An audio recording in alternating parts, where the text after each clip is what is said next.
എത്തിച്ചേർന്നിട്ടുണ്ട്. വളരെ ആനന്ദത്തോടെ ദാസൻ റജിമോൻ ബാസ് അമ്മേ ദൈവവചനപ്രദനായി വളരെ ആദരപൂർവ്വം ക്ഷണിച്ചുകൊള്ളുന്നു.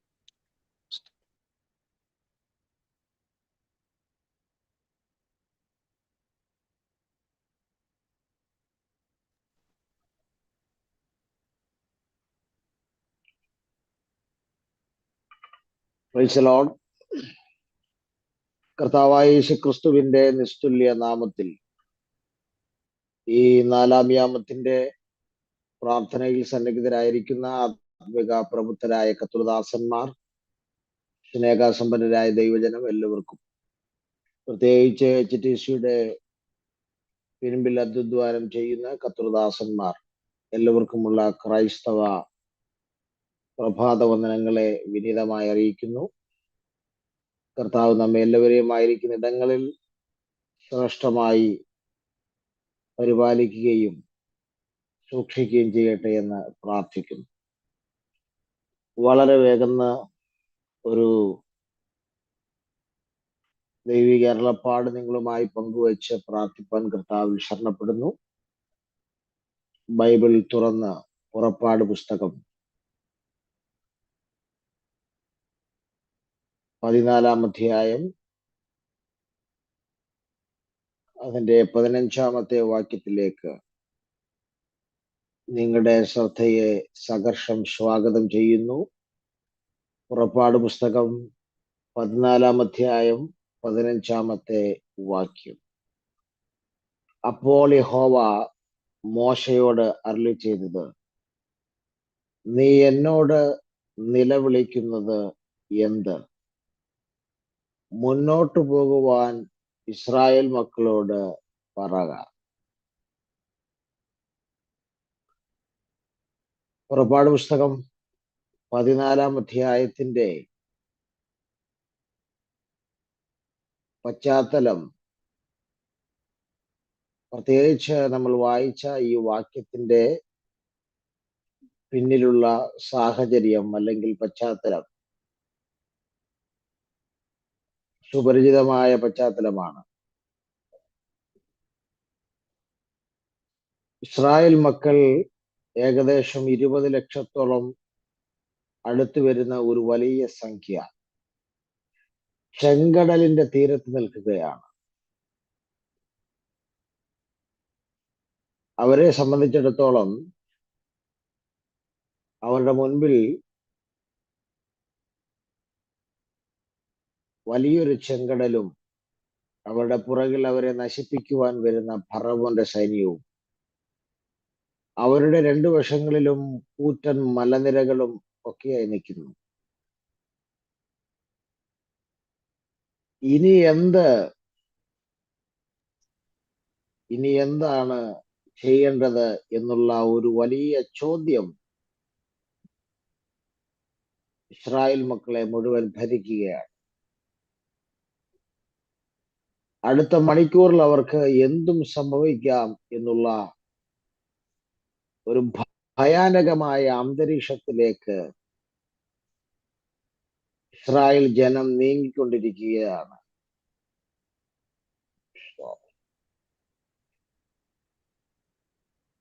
ദൈവത്തിന്റെ ജനമായതുകൊണ്ട് ഇങ്ങനെയൊന്നും അവർക്ക് സംഭവിക്കത്തില്ല എന്ന് ഒരിക്കലുമില്ല.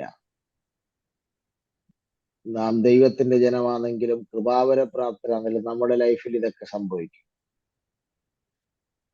എന്താണ് അടുത്തത് ചെയ്യേണ്ടത്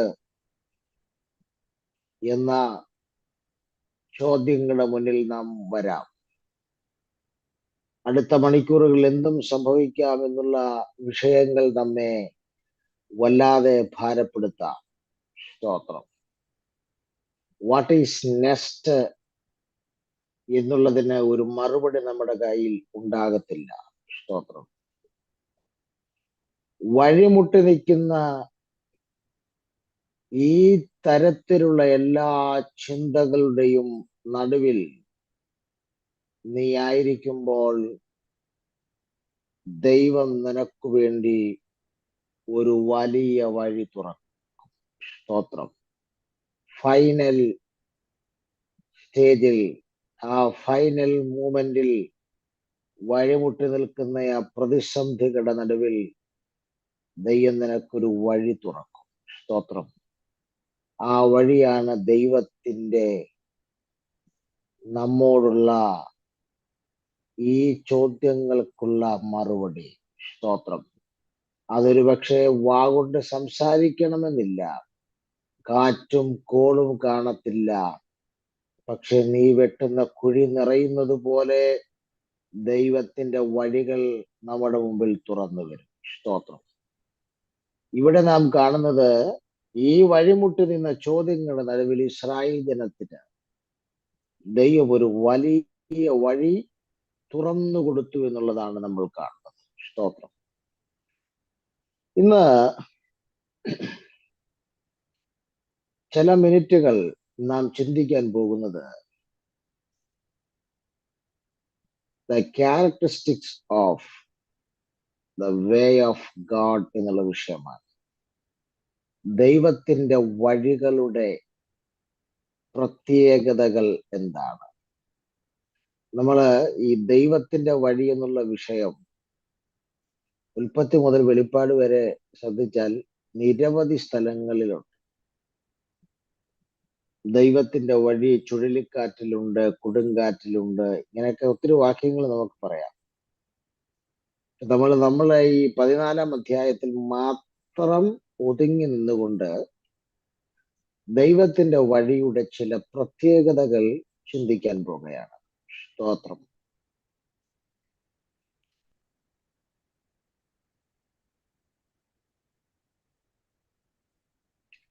ഒന്നാമത്തെ പ്രത്യേകത, ദൈവത്തിന്റെ വഴിയുടെ ഒന്നാമത്തെ പ്രത്യേകത. സ്തോത്രം. നമ്മൾ വായിച്ച വാക്യത്തിൽ പുറപ്പാട് പുസ്തകം 14:15 ആ വാക്യം അവസാനിക്കുമ്പോൾ ദൈവം പറയുകയാണ്, മുമ്പോട്ടു പോകുവാൻ ഇസ്രായേൽ മക്കളോട് പറക. സ്തോത്രം. എന്ന് പറഞ്ഞാൽ അവിടെ നിൽക്കാൻ പറയാനല്ല പറഞ്ഞത്, മുമ്പോട്ട് പോകുക എന്ന് ഇസ്രായേൽ മക്കളോട് പറക. അപ്പോൾ ദൈവത്തിന്റെ വഴിയുടെ ഒന്നാമത്തെ പ്രത്യേകത, മുമ്പോട്ട് പോകുമ്പോൾ തുറക്കുന്ന വഴിയാണ് ദൈവത്തിന്റെ വഴി. സ്തോത്രം. വിശുദ്ധ തിരുവചനത്തിൽ നിന്ന് നിരവധി സംഭവങ്ങൾ നമുക്കതിനോട് അനുബന്ധമായി കാണാൻ കഴിയും. ദൈവം പറയുന്നത്, നീ ഏതെങ്കിലും ഒരു വിഷയത്തിനകത്ത് സ്റ്റക്കായി നിൽക്കാനല്ല പറയുന്നത്, പിന്നെ മുൻപോട്ട് പോയിക്കൊണ്ടിരിക്കുക. പോയിക്കൊണ്ടിരിക്കുമ്പോൾ നിനക്ക് വഴി തുറന്നിരിക്കും. സ്തോത്രം. എന്ന് പറഞ്ഞാൽ നീ സഞ്ചരിച്ചു കൊണ്ടിരിക്കുന്ന വഴിയിൽ വെച്ച് ദൈവം നിനക്ക് വേണ്ടി ഒരു മിറക്കിൾ വേ തുറക്കും. ഒരൊറ്റ ദിവസം പോലും നീ സ്റ്റക്കായി എന്തു ചെയ്യണമെന്നറിയാതെ വീട്ടിൽ കുത്തിയിരിക്കരുത്. നീ ഏത് കാര്യത്തിലാണ് മുന്നോട്ട് പോയിക്കൊണ്ടിരിക്കുന്നത്, കർത്താവ് ഇന്നും പറയുന്നു, നീ മുന്നോട്ട് പോയിക്കൊണ്ടിരിക്കുക. നീ മുന്നോട്ട് സഞ്ചരിച്ചു കൊണ്ടിരിക്കുമ്പോൾ നീ ചിന്തിക്കാത്ത ഒരു മിറക്കിൾ വേ, ഒരു വലിയ അത്ഭുതത്തിന്റെ വഴി ദൈവം നിനക്ക് വേണ്ടി തുറക്കാൻ വേണ്ടി പോകുകയാണ്. സ്തോത്രം. കർത്താവായ യേശു ക്രിസ്തുവിന്റെ അടുക്കൽ 10 കുഷ്ഠരോഗികൾ വന്നു. കുഷ്ഠരോഗികൾ കർത്താവിനോട് പറഞ്ഞു, ദാവീദ് പുത്ര, ഞങ്ങളോട് കരുണ തോന്നണമേ. ജനനായക എന്നൊക്കെ വിളിച്ച് കർത്താവിനോട് കരുണയ്ക്കായി അവർ അപേക്ഷിച്ചു. കർത്താവ് ഈ 10 കുഷ്ഠരോഗികളെ വിളിച്ചിട്ട് അവിടെ തലേ കൈവച്ച് റൈറ്റ് നൗ ടച്ച് പവർ എന്ന് കർത്താവ് പറഞ്ഞില്ല. കർത്താവ് അവരോട് സിമ്പിൾ ആയിട്ട് പറഞ്ഞ കാര്യം, കർത്താവിന്റെ ശുശ്രൂഷയെല്ലാം സിമ്പിളാണ്. സ്തോത്രം. കർത്താവ് അവരോട് സിമ്പിളായിട്ട് ഒറ്റ കാര്യം പറഞ്ഞത്, നിങ്ങൾ പോയി മഹാപുരോഹിതന് നിങ്ങളെ തന്നെ കാണിക്കാം. കർത്താവ് അവരോട് ഇപ്പോൾ നിങ്ങൾ സൗഖ്യമാകുന്നു, സൗഖ്യം എന്നൊരു പദമേ കർത്താവ് പറഞ്ഞില്ല. കർത്താവ് ഒറ്റ കാര്യം പറഞ്ഞുള്ള, നിങ്ങൾ പോയി മെനക്കെടരുത്, ഒറ്റ സെക്കൻഡ് പോലും ഇവിടെ നിൽക്കണ്ട, താമസിക്കണ്ട, നിങ്ങൾ പോയി മഹാപുരോഹിതന്റെ മുമ്പിൽ നിങ്ങളെ തന്നെ കാണിക്കുക. തിരുവഴുത്ത് എന്താ എഴുതിയിരിക്കുന്നറിയാമോ? അവർ പോകുന്ന വഴിയിൽ, സ്തോത്രം, അവർ പോകുന്ന വഴിയിൽ അവർക്ക് സൗഖ്യം വന്നു എന്ന്. അപ്പോൾ ഒരു കാര്യം ദൈവാത്മാവ് ഓർമ്മപ്പെടുത്തുന്നു, നീ മുന്നോട്ട് പോകാൻ തയ്യാറാണെങ്കിൽ നിനക്ക് വേണ്ടി വഴികൾ തുറക്കുന്നൊരു ദൈവമാണ് നമ്മുടെ ദൈവം. സ്തോത്രം. മുന്നോട്ട് പോകാൻ നീ ചലഞ്ച് ഏറ്റെടുക്കുമെങ്കിൽ നിനക്ക് വേണ്ടി വലിയ പ്രവർത്തികൾ ചെയ്യുന്ന ദൈവമാണ് നമ്മുടെ ദൈവം. സ്തോത്രം. പേടിച്ച് നിൽക്കുന്ന, വിരണ്ടു നിൽക്കുന്നവനെ അല്ല ദൈവത്തിന് വേണ്ടത്. സ്തോത്രം. എന്താണ് നമ്മൾ 80 വയസ്സ് പ്രായമുള്ള ഒരു വന്യവയോവൃദ്ധനെ കുറിച്ച് തിരുവെഴുത്ത് പറയുന്നു, പേര് ദാനിയേൽ എന്നാണ്. അദ്ദേഹം കേട്ടു, രേഖ എഴുതി എന്ന് താൻ കേട്ടു. ഈ രേഖ എഴുതിയത് തന്നെ മാത്രം ലക്ഷ്യം വെച്ചാണെന്നും അദ്ദേഹത്തിന് അറിയാം. പക്ഷേ തന്നെ മാത്രം ലക്ഷ്യം വെച്ചെഴുതിയ രേഖയെ താൻ കേട്ടിട്ടും, രാജാവിന്റെ വിളംബരങ്ങൾ താൻ അറിഞ്ഞിട്ടും ദാനിയേൽ പേടിച്ച് സ്റ്റക്കായി, യോ ഞാനിനി എന്തോ ചെയ്യും എന്ന് പറഞ്ഞ് അന്നത്തെ മഹാപുരോഹിതനെ വിളിച്ച് പരാതി പറയാനൊന്നും അദ്ദേഹം പോയില്ല. പിന്നെ അദ്ദേഹം എന്താണ് ചെയ്തത്? സ്തോത്രം. അദ്ദേഹം എന്താണ് ചെയ്തത്? ബൈബിൾ എഴുതിയിരിക്കുന്നു, താൻ പതിവായി ചെയ്യുന്നത് പോലെ തന്നെ. അതാണ് എന്നെ വളരെ ചിന്തിപ്പിച്ചത്. അതുപോലെ തന്നെ, സ്തോത്രം, യെരൂശലേമിന്റെ നേരെ കിളിവാതിലുകൾ തുറന്നിട്ട് രാവിലെയും ഉച്ചയ്ക്കും വൈകിട്ടും താൻ പ്രാർത്ഥിക്കുന്ന പതിവായിട്ടുള്ള ആ പ്രാർത്ഥനയിൽ താൻ മുന്നോട്ട് പോയി. ഒറ്റ സെക്ഷൻ പ്രാർത്ഥന പോലും രേഖ എഴുതി എന്നുള്ള വാർത്ത കേട്ടിട്ട് തൻ്റെ മുടങ്ങിയില്ല. ഒറ്റ സെക്ഷൻ പ്രാർത്ഥന പോലും പ്രതിസന്ധി തന്നെ ലക്ഷ്യമാക്കിയാണെന്ന് മനസ്സിലാക്കിയിട്ടും തൻ്റെ മുടങ്ങിയില്ല. പിന്നെ താൻ യെരൂശലേമിന് നേരെ കിളിവാതിലുകൾ തുറന്നിട്ട് താൻ പ്രാർത്ഥിച്ചുകൊണ്ട് മുന്നോട്ട് പോയി. നോക്ക്, ഒരു ഭാഗത്ത് പ്രതിസന്ധി വരുന്നുണ്ടെന്ന് തനിക്ക് ബോധ്യമായി, രേഖ തന്നെയാണ് ലക്ഷ്യമാക്കിയെന്നും മനസ്സിലായി. പക്ഷെ താൻ സ്റ്റക്കായില്ല, തൻ്റെ പ്രവർത്തനം നിന്നില്ല, തൻ്റെ പ്രാർത്ഥന നിന്നില്ല. താൻ യെരൂശലേമിന് നേരെ പതിവ് പോലെ പ്രാർത്ഥിക്കുവാൻ കിളിവാതിലുകൾ തുറന്നിട്ട് താൻ ഇരുന്നു. സ്തോത്രം. അതുകൊണ്ട് എന്താ സംഭവിച്ചത്? ആ പ്രതിസന്ധിയുടെ നടുവിൽ ചരിത്രം ഇന്ന് വരെ കാണാത്തൊരു വഴി ദൈവം തനിക്ക് വേണ്ടി ക്രൂരന്മാരായ സിംഹങ്ങളുടെ നടുവിൽ ദൈവം ഒരുക്കുകയാണ്. നോക്ക്, ഇന്നുവരെ ചരിത്രത്തിൽ ആർക്കും വേണ്ടി ചെയ്യാത്തത്, സ്തോത്രം, ഇന്നുവരെ ലോകത്തൊരു മനുഷ്യൻ കേട്ടിട്ടില്ലാത്ത ഹിംസ ജന്തുക്കളായ സിംഹങ്ങളുടെ വായടയ്ക്കാൻ, അതേ ഭക്തന് കേടുപറ്റാതിരിക്കാൻ ദൂതന്മാർ ഇറങ്ങി വരികയാണ്. ദൈവാത്മാവിനോട് പറയുന്നു, നീ പല വാർത്തകൾ നിന്റെ കാതിൽ കേട്ടേക്കാം. നിന്റെ വിടുതലുകളെ തടയുന്ന, നിന്നെ ഭയപ്പെടുത്തുന്ന, നിന്നെ അസ്വസ്ഥമാക്കുന്ന പലതും നിന്റെ കാതിൽ കേട്ടേക്കാം. പക്ഷെ ഒരു സെക്കൻഡ് സ്റ്റക്കായി നിൽക്കാതെ പ്രാർത്ഥനയിൽ തുടരുക. പ്രാർത്ഥനയിൽ നീ മുന്നോട്ട് പോയിക്കൊണ്ടിരിക്കുക. ചരിത്രം ഇന്ന് വരെ കാണാത്ത ചില വഴികൾ ദൈവം നിനക്ക് വേണ്ടിയ പ്രതികൂലത്തിൽ തുറക്കുമെന്ന് പരിശുദ്ധാത്മാവ് ആരെയോ നോക്കി ഇന്ന് രാവിലെ സംസാരിക്കുമ്പോൾ ഈ ദൂത ഹൃദയത്തിന്റെ അന്തർഭാഗത്ത് തട്ടുന്നവരാരെങ്കിലും ഉണ്ടെങ്കിൽ അതരം തുറന്ന് കർത്താവിന് സ്തോത്രം ചെയ്യാൻ മടിക്കരുത്. സ്തോത്രം. എന്താണ് കാനാവിലെ വീട്ടിൽ വലിയ പ്രതിസന്ധിയാണ് ഉണ്ടായത്. വീഞ്ഞു തീർന്നുപോയി എന്ന് അവിടെ ഒരു കുശുകുശുപ്പുണ്ടായിരിക്കുകയാണ്. വീഞ്ഞിന് പോരായ്മ വന്നു. അവര് പറഞ്ഞു, സാധാരണ യഹൂദന്റെ കല്യാണം 7 ദിവസമൊക്കെ വരും. ഇന്നിപ്പം വീഞ്ഞ് തീർന്നു പോയത് കൊണ്ട് ഇന്നത്തെ കല്യാണം ഇവിടെ കൊണ്ട് നിർത്താം എന്നവർ കരുതിയില്ല. പിന്നെ മെസ്സേജ് യേശുവിന്റെ അമ്മ വേഗം യേശുവിനെ അറിയിച്ചു. സ്തോത്രം. യേശു ആ കാര്യത്തെ വലിയതായി ഗൗനിക്കുന്നതായി യേശുവിന്റെ അമ്മ മറിയയ്ക്ക് തോന്നിയില്ല. എങ്കിലും അവൾ പ്രതീക്ഷ വിട്ടില്ല. ശുശ്രൂഷക്കാരോട് അവൾ പറഞ്ഞു, അവൻ എന്തെങ്കിലും കൽപ്പിച്ചാൽ മടിക്കരുത്, അതുപോലെ ചെയ്യുക. പ്രതിസന്ധി ഉണ്ട് എന്ന് കരുതി വിരുന്ന് അവർ നിർത്തിയില്ല. അവര് കാര്യങ്ങൾ മുന്നോട്ട് കൊണ്ടുപോയി. ഇതാ ഇപ്പോൾ ശുശ്രൂഷക്കാരോട് യേശു പറയുന്നു, ആ കൽപാത്രങ്ങളിൽ വെള്ളം നിറപ്പിൻ. അവർ വെള്ളം നിറയ്ക്കുകയാ. സ്തോത്രം. അതേ ബുദ്ധിയിൽ അവർ യേശു പറഞ്ഞത് കേട്ടു. ബുദ്ധിയിൽ അവർ വെള്ളം നിറച്ചു. യേശു പറഞ്ഞു, കൊണ്ടുപോയി വിരുന്നുവാഴിക്ക് കൊടുക്ക. കൊണ്ടുപോയി ഈ കോരി നിറച്ച വെള്ളം പകർന്നു കൊടുക്കുക. സത്യത്തിൽ ബുദ്ധിയിൽ ചിന്തിക്കുന്ന ശുശ്രൂഷക്കാരാണെങ്കിൽ ഒരിക്കലും കൊടുക്കില്ല. കാരണം ഇത് പച്ചവെള്ളമാ.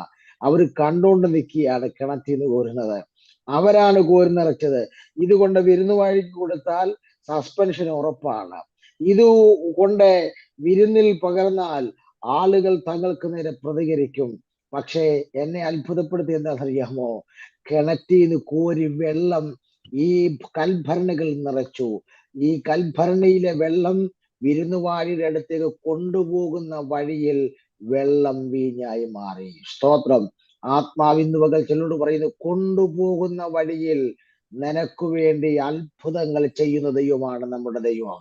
അത് മുന്നോട്ട് പോകുന്ന വഴികൾക്കകത്ത്, മുന്നോട്ട് സഞ്ചരിക്കുന്ന പാതകൾക്കകത്ത്, ഉത്തരം മുട്ടി നിൽക്കുന്ന വിഷയങ്ങൾക്കകത്ത് നീ സ്റ്റക്കായി നിൽക്കാതെ മുന്നോട്ട് പോകുക. നിന്റെ പ്രവർത്തനത്തെ മുന്നോട്ട് കൊണ്ടുപോകുക. നിന്റെ വിദ്യാഭ്യാസത്തെ മുന്നോട്ട് കൊണ്ടുപോകുക. നീ കാല് വെച്ച വിഷയത്തിൽ മുന്നോട്ട് തന്നെ പോകുക. ലോത്തിന്റെ ഭാര്യയെ പോലെ പുറകോട്ട് നോക്കരുത്.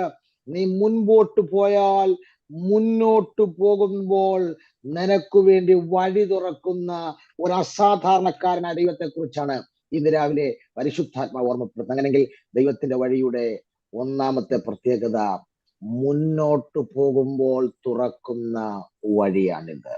സ്തോത്രം.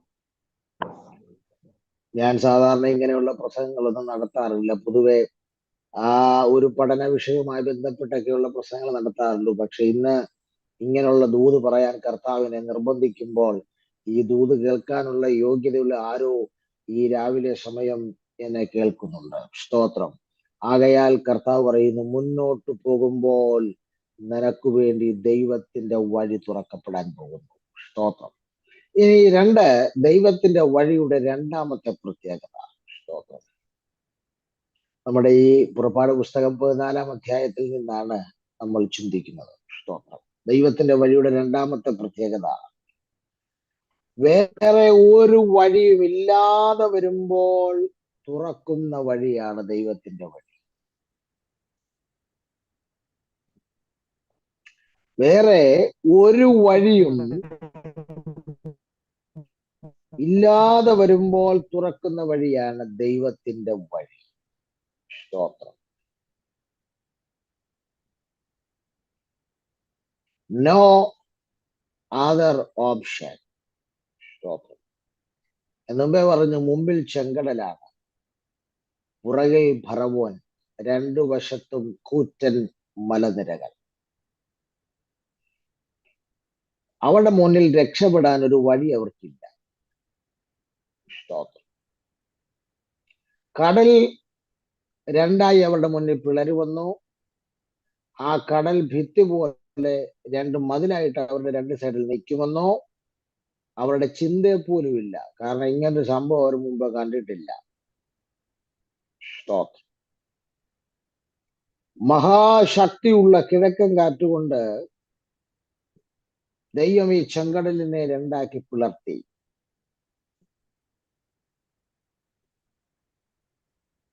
ആ ചെങ്കടലിനെ രണ്ട് മതില് പോലെ തന്റെ ജനത്തിന്റെ മുന്നിൽ ദൈവം തുറന്നു വെച്ചു.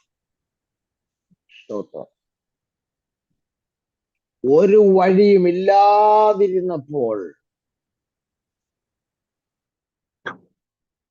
ദൈവം അവർക്കായി ഒരു വഴി തുറന്നു. കുഞ്ഞെ, ഒരു വഴി നിനക്കില്ലാതെ വരുമ്പോൾ നീ ഓർത്തോണം, ഇത് നിന്റെ അവസാനമല്ല, ദൈവം എന്തോ ഒരു വഴി നിനക്ക് വേണ്ടി തുറക്കാൻ പോവുകയാണ്. സ്തോത്രം. നമ്മുടെ ഒരു പ്രശ്നം എന്നാണെന്നറിയോ? നമുക്കൊരിക്കലും ഒരു വഴിയും ഇല്ലാതെ വരത്തില്ല. അതാണ് നമ്മുടെ ഒരു പ്രശ്നം. അതുകൊണ്ടാണ് ഈ ദൈവത്തിന്റെ വഴി തുറക്കാൻ താമസം. ചിലര് എന്റെ അടുക്കൽ വരും, പാസ്റ്ററെ ഞങ്ങൾ ഇന്നയിടത്ത് അഡ്മിഷന് വേണ്ടി ശ്രമിക്കുക, പ്രാർത്ഥിക്കണേ. അവർ തന്നെ പറയുക, ഞാൻ അഥവാ അവിടെ കിട്ടിയില്ലെങ്കിൽ ഞങ്ങൾ ഇന്ന സ്ഥലത്തും കൂടെ ഒന്ന് നോക്കി പറഞ്ഞു വെച്ചിട്ടുണ്ട്. അതെന്താ? മനസ്സിലായില്ലേ? അത് സെക്കൻഡ് ഓപ്ഷനാ. നമുക്ക് എപ്പോഴും ഒരു പ്ലാൻ ബി ഉണ്ടാകും. ഓസ്ട്രേലിയക്ക് പോകാൻ നോക്കുക, നടന്നില്ലെങ്കിൽ കാനഡയിലെ കാര്യങ്ങളെ കുറിച്ച് ഞങ്ങൾ അന്വേഷിച്ച് വെച്ചിട്ടുണ്ട്. നിന്റെ ഈ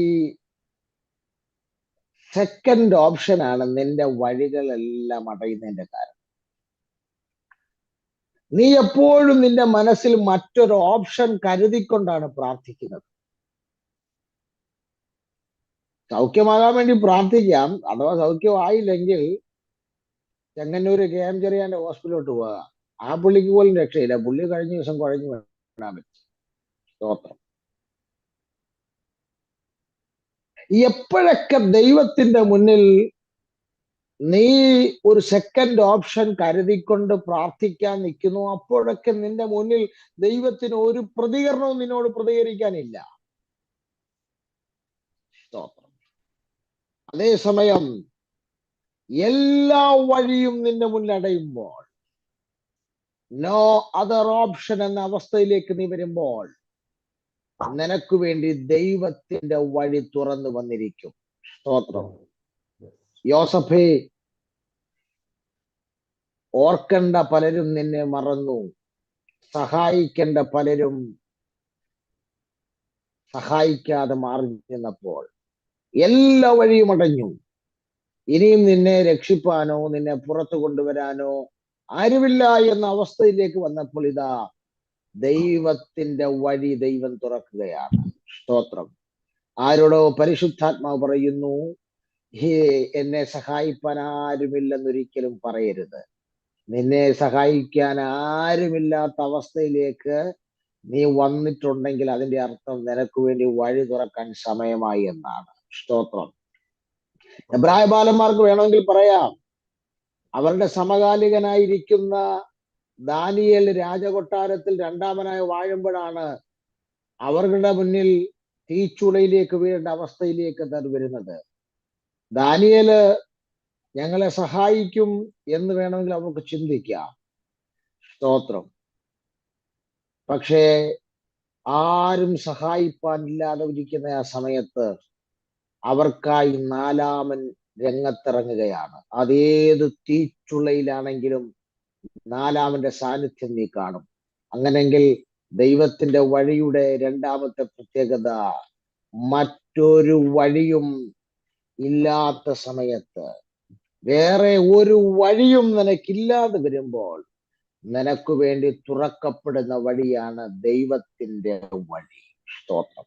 ഇന്ന് രാവിലെ ഈ സന്ദേശം കേൾക്കുമ്പോൾ ആർക്കൊക്കെയോ വേണ്ടി ഇങ്ങനെ ഒരു വഴി തുറക്കപ്പെടാൻ വേണ്ടി പോകുന്നു എന്ന് പരിശുദ്ധാത്മാവ് ഓർപ്പിക്കും. മൂന്നാമത്തെ പ്രത്യേകതയിലേക്ക് വരാം. മൂന്നാമത്തെ പ്രത്യേകത, സ്തോത്രം. ഈ 14-ാം അധ്യായം നമ്മൾ പരിശോധിച്ചാൽ, പ്രത്യേകിച്ച് 21-ാമത്തെ വാക്യം, 14-21, അവിടെ നമ്മൾ പരിശോധിച്ചാൽ, സ്തോത്രം,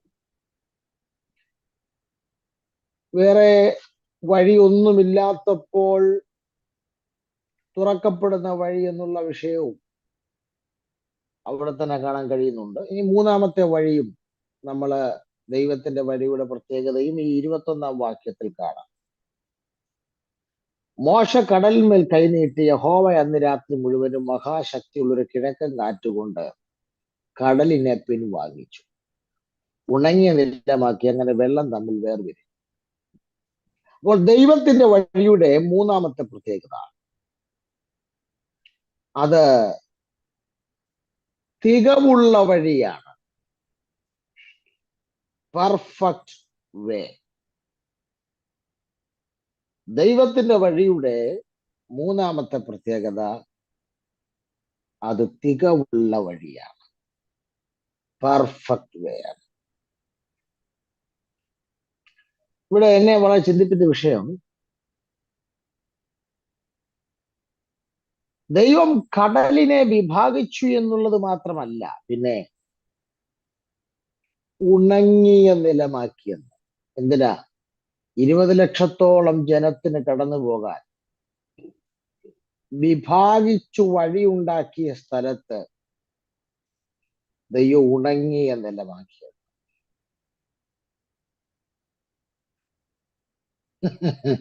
ഞാനിതൊക്കെ വായിച്ചിട്ട് ദൈവത്തെ ഒത്തിരി ശ്രദ്ധിച്ചു. കാരണം എൻ്റെ ഒരു സ്നേഹിതൻ കഴിഞ്ഞ ദിവസം എന്നോട് പറയാ, 2019 2018 ഉണ്ടായ വെള്ളപ്പൊക്കത്തിലെ വല്ലാത്ത ദുരിതം അനുഭവിച്ചവര്. അവരുടെ വീട്ടിൽ വെള്ളം കയറി, കുറച്ച് ദിവസങ്ങൾ വെള്ളം നിന്നു, വെള്ളമൊക്കെ അങ്ങ് പോയി. അദ്ദേഹം പറയാം, ഇപ്പോഴും വീടിന്റെ ഭിത്തിക്കകത്ത് ആ സമയത്തുണ്ടായ വെള്ളത്തിന്റെ ഈർപ്പങ്ങൾ നിലനിൽക്കുന്നെന്ന്. 19 വന്ന വെള്ളത്തിന്റെ വീട്ടിൽ കയറി, വെള്ളം കുറച്ച് ദിവസം കഴിഞ്ഞാൽ പോയി, പക്ഷെ അത് ഇപ്പോഴും അതിന്റെ ഈർപ്പം അവരുടെ വീടിന്റെ ഭിത്തിയിൽ നിൽക്കുന്നുവെന്ന്. ഒരു മഴ പെയ്താൽ പിറ്റേ ദിവസം പോകുമ്പോൾ റോഡിലെല്ലാം വെള്ളം കിടക്കുന്ന കാണാം. 2-3 ദിവസങ്ങൾ കഴിഞ്ഞിട്ട് എന്ത് ചെയ്യത്തുള്ളൂ. ഒരു ചെറിയ മഴയ്ക്ക് 2-3 ദിവസമൊക്കെ ഈ വെള്ളം ഇങ്ങനെ കെട്ടി നിൽക്കുമെങ്കിൽ, എന്റെ ചോദ്യം, ഒരു കടൽ വെള്ളമെന്ന് പറയാൻ പറ്റുകയില്ല, ഒരു വലിയ കടൽ ഇവരുടെ മുന്നിൽ വറ്റിപ്പോയാലും ആ ഈർപ്പം നിലനിൽക്കാതിരിക്കുമോ?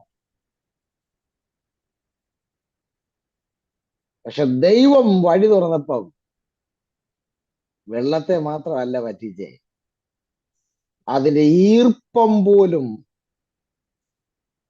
ആ മണ്ണിൽ ഉണ്ടാകാതിരിക്കത്തക്ക രീതിയിൽ തന്റെ ജനത്തിന് നടക്കാൻ പാകമാകുന്ന രീതിയിൽ ദൈവം വഴി തുറന്നു. അതാണ് ദൈവത്തിന്റെ വഴി, ഇത്ര തികവുള്ളൊരു വഴി. സ്തോത്രം. ഇനി എന്തായിരിക്കും കടലിന്റെ അടിയിൽ? എന്തായിരിക്കും കടലിന്റെ അടിയിൽ? നിശ്ചയമായിട്ട് ചേറുണ്ടാകും.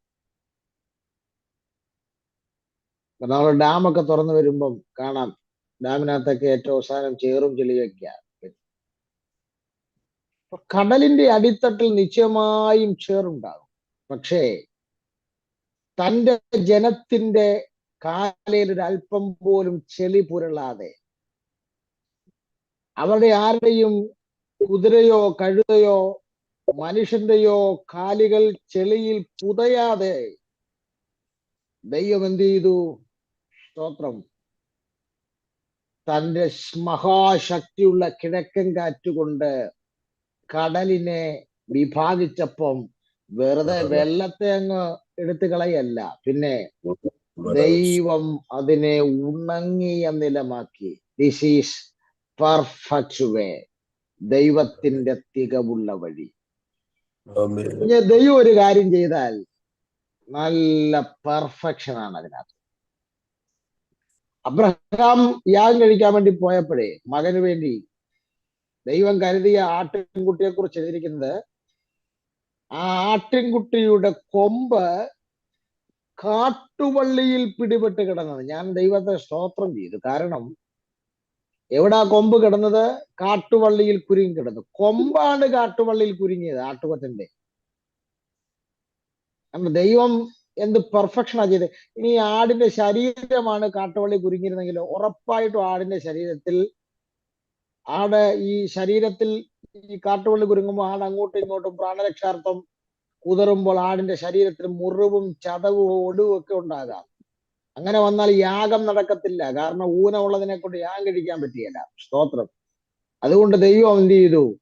ആടിന്റെ ശരീരത്തെ അല്ല കുരുക്കിയത്, കൊമ്പലാണ് കുരുക്കിയത്. കണ്ടോ? എന്ന് പറഞ്ഞാൽ ദൈവത്തിന് അബ്രഹാമിന്റെ സ്വഭാവം അറിയാം. ഈ ആടിന്റെ ശരീരത്തിൽ ഒരു ഊനം വന്നു പോയാൽ അബ്രഹാം ആടിനെ യാഗം കഴിക്കത്തില്ല, മകനെ തന്നെ യാഗം കഴിക്കും. അതുകൊണ്ട് ദൈവം കൊടുത്തപ്പോൾ ശരീരത്തിനൊരു പോറല് പോലും ഏൽക്കാത്ത രീതിയിൽ ആ ആട്ടുകൊറ്റന്റെ കൊമ്പിനെ കാട്ടുപള്ളിയിൽ കുരുക്കിയാണ് ദൈവം കൊടുത്തത്. ദൈവം നിനക്ക് വേണ്ടി ഒന്ന് അറേഞ്ച് ചെയ്താൽ ലോകത്തിൽ ആരറേഞ്ച് ചെയ്താലും അത്രയും ഒക്കത്തില്ല. കാരണം ദൈവത്തിന്റെ വഴി തികവുള്ള വഴിയാണ്. ദൈവത്തിന്റെ വഴി പെർഫെക്റ്റ് വേ ആണെങ്കിൽ 2025 ഈ മെസ്സേജ് കേൾക്കുമ്പോൾ വിശ്വസിക്കുക, ദൈവത്തിന്റെ തികവുള്ള വഴി നിനക്ക് വേണ്ടി തുറക്കാൻ പോകുന്നു. സ്തോത്രം. 3 കാര്യങ്ങൾ പറഞ്ഞു, ഒരെണ്ണം കൂടെ പറഞ്ഞ് അവസാനിപ്പിക്കുക. 1, മുൻപോട്ട് പോകുമ്പോൾ തുറക്കപ്പെടുന്ന വഴി. 2, ഒരു വഴിയും ഇല്ലാതിരിക്കുമ്പോൾ തുറക്കപ്പെടുന്ന വഴി. 3, തികവുള്ള വഴി. ഇനി 4ാമത്തെ വഴിയുടെ പ്രത്യേകത, ദൈവത്തിന്റെ വഴിയുടെ 4ാമത്തെ പ്രത്യേകത. സ്തോത്രം. ദൈവത്തിന്റെ വഴിയിലൂടെ ദൈവജനത്തിനു മാത്രമേ കടക്കാൻ പറ്റൂ. അതാണ് ഈ വഴിയുടെ പ്രത്യേകത. സ്തോത്രം. ഒറ്റ വാക്കിൽ ഞാൻ അവസാനിപ്പിക്കുകയാണ്. 14-ാം അധ്യായത്തിന്റെ 31-ാം വാക്യത്തിലേക്ക് വരുമ്പോൾ, സ്തോത്രം, യഹോവ മിസ്രയീമ്യരിൽ ചെയ്ത ഈ മഹാപ്രവൃത്തി ഇസ്രായേലിയർ കണ്ടു. ജനം യഹോവയെ ഭയപ്പെട്ടു. യഹോവയും അവന്റെ ദാസനായ മോശയിലും വിശ്വസിച്ചു. എന്താണ്? സ്തോത്രം. ദൈവത്തിന്റെ വഴിയുടെ 4ാമത്തെ പ്രത്യേകത. സ്തോത്രം. ദൈവജനത്തിനു മാത്രം കടക്കാൻ പറ്റുന്ന വഴി. അതാണ് ഈ വഴിയുടെ 4ാമത്തെ പ്രത്യേകത. ദൈവജനത്തിനു മാത്രം കടക്കുവാൻ പറ്റുന്ന വഴി. ദൈവം തുറക്കുന്ന വഴിയിലൂടെ ഒന്ന് കയറി നടക്കാൻ പലരും നോക്കും, പലരും ശ്രമിക്കും. സ്തോത്രം. ഫറവോനും ഒന്ന് ശ്രമിച്ചു. 14-ാം അധ്യായത്തിന്റെ 23-ാം വാക്യത്തിലും 26-ാം വാക്യത്തിലും കാണാം, ദൈവം ഇസ്രായേൽ എന്ന തന്റെ ജനത്തിനു വേണ്ടിയാണ് വഴി തുറന്നത്. പക്ഷെ അതേ വഴിയിലൂടെ അല്പം ഫറവോനും കൂട്ടരും സഞ്ചരിച്ചു. അല്പമൊക്കെ സഞ്ചരിച്ചെന്നിരിക്കും, പക്ഷേ താറുമാറായിപ്പോയെന്ന് എഴുതിയിരിക്കുന്നത്, കടലിൽ മുങ്ങിപ്പോയെന്ന്. സ്തോത്രം. ഫറവോനെ, നിന്റെ രാജകീയ പ്രൗഢിയും രാജകീയ അധികാരവും വെച്ചുകൊണ്ട് ദൈവം തന്റെ ജനത്തിനു വേണ്ടി തുറന്ന വഴിയിലൂടെ നീ കയറിയാൽ, സ്തോത്രം, ആ വഴിയുടെ മധ്യത്തിൽ നീ പട്ടുപോകുമെന്നുള്ളത് തർക്കമില്ല. സ്തോത്രം. ആരോട് കർത്താവ് പറയുന്നു? ഈ വഴി ദൈവജനത്തിനു വേണ്ടി മാത്രം ദൈവം തുറക്കുന്ന വഴിയാണ്. നിന്റെ ദേശത്തിൽ, നിന്റെ ചുറ്റുപാടുകളുടെ നടുവിൽ നിനക്ക് വേണ്ടി മാത്രം ദൈവം തുറക്കുന്ന സ്പെഷ്യൽ വേ ആണിത്. സ്തോത്രം. അതിനകത്തൂടെ വേറെ ആരും കയറാൻ ദൈവം അനുവദിക്കത്തില്ല. വേറെ ഒരു മനുഷ്യൻ ആ വഴി യൂസ് ചെയ്യാൻ ദൈവം അംഗീകരിക്കത്തില്ല. അതാണ് ദൈവത്തിന്റെ വഴിയുടെ 4ാമത്തെ പ്രത്യേകത. ഈ ദൈവത്തിന്റെ വഴിയെ ആർക്കേലും കയറണമെങ്കിൽ അവൻ രക്ഷിക്കപ്പെടണം. രക്ഷിക്കപ്പെടാതെ ദൈവം തന്നെ ജനത്തിനു വേണ്ടി തുറന്ന വഴിയിലൂടെ പോകാൻ ആർക്കും കഴിയില്ല. സ്തോത്രം. ഇനി ഒരു കാര്യം കൂടെ പറഞ്ഞ് അവസാനിപ്പിക്കുക. ആ വാക്യം ഇങ്ങനെയാണ് തീർന്നത്. ജനം യഹോവയെ ഭയപ്പെട്ട് യഹോവയിലും അവന്റെ ദാസനായ മോശയിലും വിശ്വസിച്ചു എന്ന് പറഞ്ഞ ദൈവം തന്റെ ജനത്തിനു വേണ്ടി ഒരു വഴി തുറന്നതും, ദൈവജനത്തിനു വേണ്ടി ദൈവം തുറന്ന വഴിയിലൂടെ ഫറവോൻ കയറാൻ ശ്രമിച്ചപ്പോൾ അവനെ ദൈവം മുക്കിയതും കണ്ടപ്പോൾ ഇസ്രായേൽ ജനം യഹോവയിലും തന്റെ ദാസനായ മോശയിലും വിശ്വസിച്ചു. കർത്താവിനോട് പറയുന്നു, നീ ദൈവത്തിന്റെ വഴിയിലൂടെ നടക്കുന്ന കാണുമ്പോൾ, നീ ദൈവത്തിന്റെ വഴിയിലൂടെ നടക്കുന്ന കണ്ട് യഹോവയിലും ദൈവത്തിന്റെ ദാസന്മാരിലും വിശ്വസിക്കുന്ന ഒരു കൂട്ടത്തെ ദൈവം എഴുന്നേൽപ്പിക്കും. സ്തോത്രം. അതേസമയം ദൈവജനം വഴി അടഞ്ഞും വഴി മുട്ടി നിൽക്കുന്ന കാണുമ്പോൾ ലോകം നിന്നെ പരിഹസിക്കാൻ ഇടവന്നേക്കാം. പക്ഷെ നിനക്ക് വേണ്ടി ദൈവം വഴി തുറക്കുന്ന കാണുമ്പോൾ, ദൈവം നിനക്ക് വേണ്ടി തുറന്ന വഴിയിലൂടെ നീ സഞ്ചരിക്കുന്ന കാണുമ്പോൾ യഹോവയിലും നിന്നിലും ജനം വിശ്വസിക്കുന്ന രീതിയിൽ ദൈവം നിന്റെ തല മാറ്റും. അങ്ങനെയെങ്കിൽ 2025 ലോകത്തിലെ ഒരു മനുഷ്യനും സഞ്ചരിക്കാൻ പറ്റാത്ത ദൈവം നിനക്ക് വേണ്ടി മാത്രം തുറക്കുന്ന സ്പെഷ്യൽ വഴികൾ ദൈവം തുറക്കാൻ പോകുകയാണ്. എത്ര പേർ വിശ്വസിക്കാൻ വേണ്ടി തയ്യാറാകുന്നു? എന്റെ കുടുംബത്തിന് വേണ്ടി മാത്രം, എന്റെ തലമുറയ്ക്ക് വേണ്ടി മാത്രം അതേ ഒരു സ്പെഷ്യൽ വേ ദൈവം തുറക്കാൻ പോകുകയാണ്. ഒരാൾക്കും സഞ്ചരിക്കാൻ കഴിയാത്ത ഒരു വഴി, ഒരാൾക്കും അടയ്ക്കാൻ കഴിയാത്തൊരു വഴി ദൈവം തുറക്കാൻ പോകുകയാണ്. എല്ലാ കണ്ണുകളും അടയ്ക്കാം, തലകൾ ഉണക്കാം. പ്രാർത്ഥനയ്ക്കായി നമ്മെ തന്നെ സമർപ്പിക്കാം. മഹാദൈവമേ, സ്വർഗസ്ഥ പിതാവേ, നല്ല പ്രഭാതത്തിനായി സ്തോത്രം.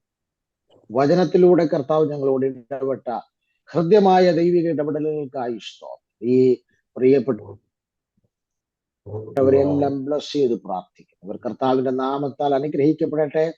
കർത്താവ്, ഇന്ന് ഞങ്ങൾ കേട്ടതുപോലെ ദൈവത്തിന്റെ വഴി, മുൻപോട്ട് പോകുമ്പോൾ തുറക്കപ്പെടുന്ന വഴി, കർത്താവെ, ദൈവത്തിന്റെ അസാധാരണകരമായ വഴികൾ ഇവർക്ക് വേണ്ടി തുറക്കപ്പെടണമേ കർത്താവെ. ഒരു വഴിയുമില്ലാതെ വരുമ്പോൾ തുറക്കപ്പെടുന്ന ഒരു വഴി കർത്താവ് ഈ പ്രിയപ്പെട്ടവർക്കായി തുറക്കേണ്ടതിനായി പ്രാർത്ഥിക്കുന്നു.